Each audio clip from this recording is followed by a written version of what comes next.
Assalomu alaykum hammaga. Mana to'y sezoni boshlandi, hurmatli apparatchi akalarimiz.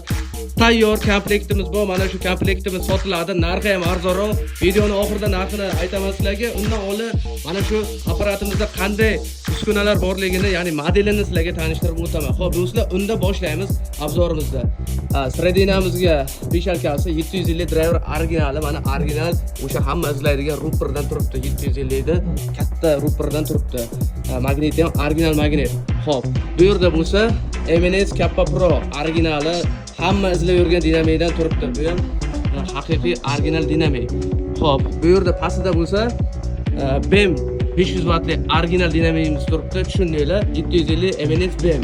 Va kotishga bitta baho berilgan, yasalganiga juda ham ajoyib yasalgan. Chexollari ham bor. Mana sredinalarimiz haqida ma'lumot olinglar. Filtrlari hamma joyda, advotga bo'lmagan.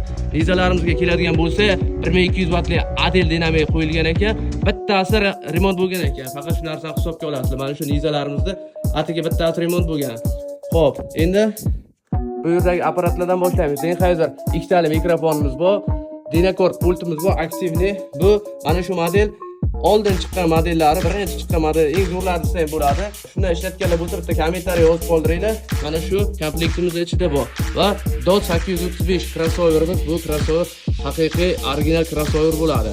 Ikki polosali stereo crossover. Va elektrovoz 8300 kanalimiz bor.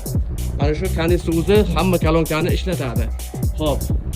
Bu yerda bo'lsa Andeli 15 kilovatli avtolatorimiz bor. Mana shu komplektdagi usilitllarga bemalol ortig'i bilan xizmat qiladi va kabellarimiz bor, mikrofon stoykalarimiz bor, cheg'onlarimiz bor. Qisqasi apparatimizga hech qanaqa kamchilik yo'q, muammo yo'q. Olasizlar, ishlatasizlar. Narxiga keladigan bo'lsa, akalar 2200 AQSh dollari.